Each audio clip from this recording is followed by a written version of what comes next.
अस्सलाम वालेकुम मोहतरम दोस्तों। आज की वीडियो में हम आपको मलकुल मौत के रूह कब्ज़ करने के वाक़यात सुनाते हैं।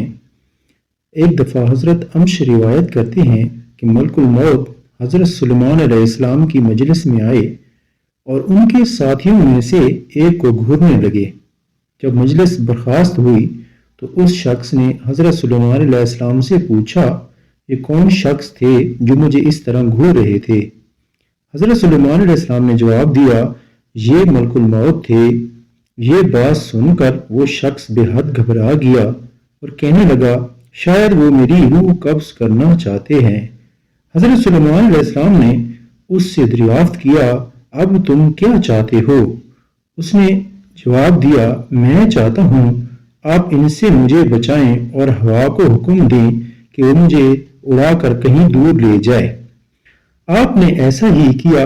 थोड़ी देर बाद मलकुल मौत दोबारा मजलिस में हाजिर हुए। हज़रत सुलेमान अलैहिस्सलाम ने इनसे पूछा कि तुम मेरे फलां साहब को क्यों घूर रहे थे? मलकुल मौत ने कहा, मुझे उस शख्स को आपकी मजलिस में देखकर हैरत हो रही थी, क्योंकि अल्लाह ताला ने मुझे इस शख्स को हिंद के फलां इलाके में रूह कब्ज़ करने का हुक्म मिला था, मगर वो आपकी मजलिस में था। मगर जब मैं वहां इस इलाके में दोबारा पहुंचा तो वो वहां मौजूद था, जहां मैंने उसकी रूह कब्ज कर ली। दोस्तों, एक दूसरे वाक़े में है कि वहाब इब्न मुंबा कहते हैं कि मलकुल मौत एक ऐसे जबरदस्त बादशाह की रूह कब्ज की दुनिया में जिसकी शान और शौकत के डंके बजते थे। मलकुल मौत उसकी रूह को लेकर आसमान पर पहुंचे तो मलाइका ने इनसे पूछा, ऐ मलकुल मौत, आपको किसकी रूह कब्ज करते हुए रहम आया? मलकुल मौत ने कहा कि एक मर्तबा मुझे एक ऐसी औरत की रूह कब्ज करने का हुक्म दिया गया जो जंगल में अकेली थी और उसने वहां एक बच्चे को जन्म दिया था। मुझे उसकी गरीबुल वतनी और बच्चे की तन्हाई का ख्याल आया कि वो इस जंगल में तन्हा है, कोई इस बच्चे की देखभाल करने वाला भी नहीं है। फरिश्तों ने कहा, जिस बादशाह की रूह लेकर तुम यहाँ आए हो, ये वही बच्चा है जिस पर तुमने रहम किया था। मलकुल मौत ने कहा, खुदा जिस पर चाहे रहम करे। दोस्तों, एक तीसरा वाक़या है। वहाब इब्न मुंबा कहते हैं कि एक बादशाह ने किसी जगह जाने का इरादा किया, पहनने के लिए बेहतरीन लिबास मंगवाया, सवारी के लिए बेहतरीन सवारी मंगवाई।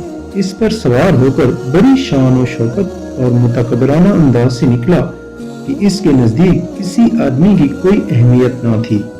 इस दौरान उसके पास एक बदहाल और थोड़ा गंदे बालों वाला शख्स आया और उसे सलाम किया, लेकिन बादशाह ने अपने गरूर और तकब्बुर की वजह से इसके सलाम का जवाब न दिया। उस शख्स ने उसके घोड़े की लगाम पकड़ ली। बादशाह ने कहा कि लगाम पकड़कर तूने बहुत बड़ी गलती की है।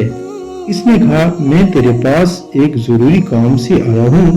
बादशाह ने कहा, मेरे उतरने का इंतजार कर। उसने कहा कि नहीं, इसी वक्त मुझे काम है। ये कहकर उसने लगाम को जोर से झटका दिया। बादशाह ने कहा, ठीक है, अपनी जरूरियात बयान कर। उस शख्स ने कहा, यह एक राज की बात है। बादशाह ने अपना चेहरा उसके करीब किया, उसके कान में सरगोशी की, मैं मलकुल मौत हूँ। यह सुनकर बादशाह का रंग मुतगय्यर हो गया और जुबान लड़खड़ा गई। वो कहने लगा, मुझे इतनी मोहलत दे कि मैं अपने घर वालों से अपनी जरूरियात पूरी कर लूँ और अपने अहल-ओ-याल को अलविदा कह दूँ। मलकुल मौत ने कहा कि अब इसकी इजाजत नहीं, अब कभी तू अपने घर वालों को और अपने माल और मता को नहीं देख सकेगा। ये कहकर मलकुल मौत ने उसकी रूह कब्ज कर ली।